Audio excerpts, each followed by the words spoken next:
Peoples Republican party द्वारा संचालित राष्ट्रीय मजदूर सेना का भव्य नारा निदर्शन प्रदर्शन आज हो रहा है।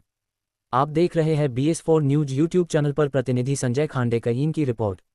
राष्ट्रीय मजदूर सेना के विदर्भ प्रदेश अध्यक्ष विजयजी पाटिल इनकी नेतृत्व में और पीपल्स रिपब्लिकन पार्टी के नागपुर शहराध्यक्ष भाई कैलाश जी बोम्बले इनके उपस्थिति में सोमवार दिनांक 13 अक्टूबर दोपहर संविधान चौक नागपुर में होने वाला है। हमारे प्रतिनिधि संजय खांडेकर इन्होंने आयोजक को इस संदर्भ में पूछने पर उन्होंने क्या कहा, देखते रहिए ऐसी ही महत्वपूर्ण विषयों पर आधारित घटनाएं आपके लोकप्रिय BS4 न्यूज यूट्यूब चैनल पर। चैनल को लाइक सब्सक्राइब शेयर कर चैनल को निवेदन दिया जाएगा, जिस संदर्भ में हम बात करने वाले हैं। जाके आंदोलन करता है सम्माननीय विजयजी पाटिल जी से। सर आप बताइए आंदोलन के बारे में। सबसे पहले मैं BS4 न्यूज़ का मैं धन्यवाद देता हूँ कि वो हमारे न्यूज़ कवर करने के लिए हमेशा तत्पर रहते हैं। मैं ये जो IDBI बैंक ने जो कम से कम पूरे विदर्भ से यानी नागपुर, वर्धा, अमरावती, यवतमाल, भंडारा, गोंदिया, वसा, चंद्रपुर, यहाँ के अगर कुल मिला के ऐसे 50 लोगों को उन्होंने करीब 50 लोगों को काम से निकाल दिया और निकाला भी इस तरीके से कि उनको किसी प्रकार का कोई नोटिस नहीं दिया गया। नियमानुसार उनको 1 महीने पहले का नोटिस दिया जाना चाहिए। वो नोटिस में ना कॉन्ट्रैक्टर ने दिया, ना IDBI बैंक ने दिया, किसी ने भी उनको नहीं दिया। और ये तमाम सुरक्षा गार्ड वहाँ पर कम से 20 से 25 सालों से वहाँ पर वो काम कर रहे हैं। आज 20 साल 25 साल काम करने के बाद में आज जिस तरीके से अनैतिक रूप से जिस तरीके से उनको काम से निकाला गया है वो अनुचित है।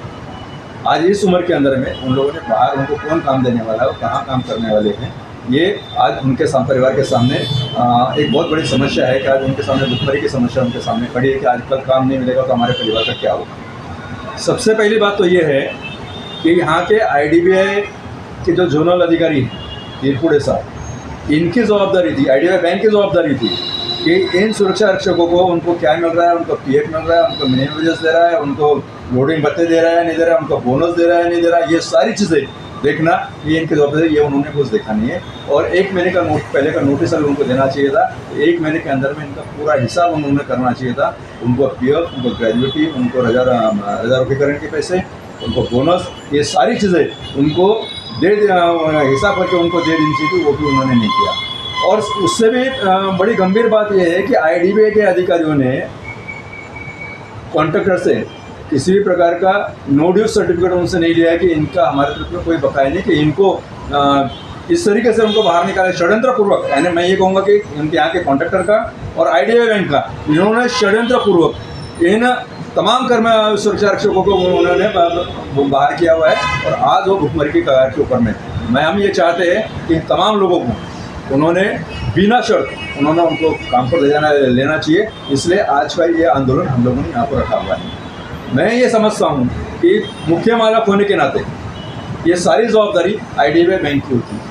वो अपनी जवाबदारी से मुकर नहीं सकते कि वो हमारा काम नहीं है, वो ऐसा बोल नहीं सकते, क्योंकि जो लोगों को अगर ऐसा देखा जाए तो कॉन्ट्रैक्टर बदल जाए तो भी कामगार वही रहना चाहिए, ऐसा महाराष्ट्र गवर्नमेंट कहती है। तो उस आधार के ऊपर में इन्होंने काम कराना चाहिए और निकालने का भी एक सिस्टम होता है, काम से बंद करने का एक सिस्टम होता है कि जो पुराना आदमी है वो बाद में जाएगा, नया आदमी पहले जाएगा। लेकिन आज आप नए आदमी को काम पर ले रहे हो, पुराने आदमी को बाहर निकाल रहे हो, ये पुराने आदमी के ऊपर में बहुत बड़ा अन्याय है। ये पुराने आदमी को रखने के बाद में आपको नए लोग अगर लगते थे तो आपने उन लोगों को काम पर, नए लोगों को आप काम पर ले सकते थे, लेकिन आपने ऐसा न करते हो कि पुराने लोगों को अन्याय किया और नए लोगों को आपने काम में लिया। इसमें इस काम को ऐसा करने के लिए यहाँ के कॉन्ट्रैक्टर ने कि मेरा यह आरोप है को काम पर लेने के संदर्भ में संविधान चौक नागपुर के अंदर में हम लोग नारे प्रदर्शन आंदोलन कर रहे हैं IDBI बैंक और SIS प्राइवेट लिमिटेड के विरोध में। आज ये देखने में आ रहा है कि कुछ लोग इस आंदोलन के माध्यम से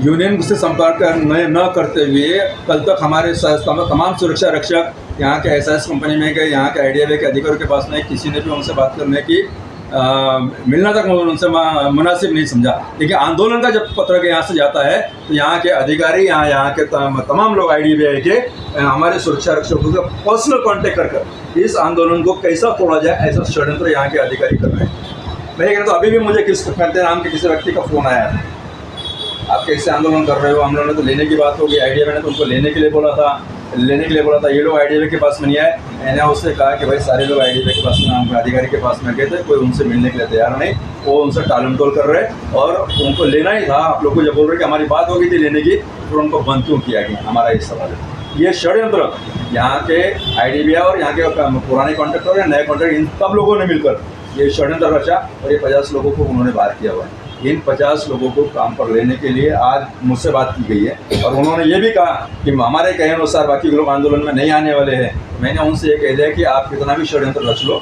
जो लोग आंदोलन में नहीं आएंगे मत आए उनको, हमें कोई फ़र्क नहीं पड़ता। जब राष्ट्रीय मजदूर सेना उनके साथ में खड़ी है तो वो आंदोलन होगा, यानी वो आंदोलन 100% होगा और उन लोगों को काम पर लेना पड़ेगा। और काम पर अगर वो नहीं लेते हैं तो आने वाले समय में इनकी भी क्या नाकाबंदी करनी है वो हम लोग करेंगे। बहुत बहुत धन्यवाद। आपसे जुड़े हैं कैलाश जी बोमले, जो राष्ट्रीय मजदूर सेना के तनकर कार्यकर्ता है, जो पीपल्स रिपब्लिक पार्टी के शहर अध्यक्ष भी है, तो उनसे भी बात करेंगे। भैया, इस बारे में आप क्या बताओगे? सबसे पहले मैं तो आपके चैनलों का धन्यवाद देता हूँ। राष्ट्रीय मजदूर सेना द्वारा जो आज 13 तारीख को संविधान चौक में धरने आंदोलन का कार्यक्रम लिया जा रहा है, उसका पहला कारण यह है कि इस बैंक के पुराने कॉन्ट्रैक्टर ने इन कर्मचारियों को बिना सूचना दिए और बैंक के द्वारा भी बिना सूचना दिए इन्हें काम से 1 तारीख से बंद कर दिया। ये अन्यायपूर्ण है। जब कानून की बात आती है, कानून बताते हैं, तो कानून में ये भी लिखा है कि पहले उसको नोटिस देना चाहिए, रूल से उनका जो कुछ भी बकाया है वो देना चाहिए, उसके बाद उन्हें बनाना। आज ये जो कर्मचारी है, ये जो 20 साल से वहाँ पर काम कर रहे हैं, आज उन्हें भूखे मरने की नौबत आ रही है। इसका जिम्मेदार कौन? यदि इसी प्रकार पे बैंक्स और कॉन्ट्रैक्टदार सहमति से या अपने आपस में तालमेल कर कर्मचारियों पर अत्याचार करेंगे, तो उसके लिए लड़ने का काम तो राष्ट्रीय मजदूर सेना करते आई है और आगे भी करते रहेगी। ये आंदोलन हम कर रहे हैं और इसका परिणाम जो भी होगा आगे, उनके तरफ से जो भी रिस्पॉन्स आएगा, उसके बाद हमें क्या करना है, किस प्रकार का आंदोलन करना है, ये हम बाद में करेंगे। देखिए, रिपब्लिकन पार्टी का तो आंदोलन सर्वतोपरि है। हर जगह जब रिपब्लिकन पार्टी आंदोलन करती है तो एक मिसाल बन जाती है। जैसे कवाड़े सर जहाँ खड़े होते हैं वही मिसाल बनते हैं। आप देखते रहिए BS4 न्यूज़ यूट्यूब चैनल पर ऐसी ही घटनाएँ, ऐसी वार्ता है। आप जुड़े रहिए BS4 न्यूज़ यूट्यूब चैनल पर। धन्यवाद। Thank you.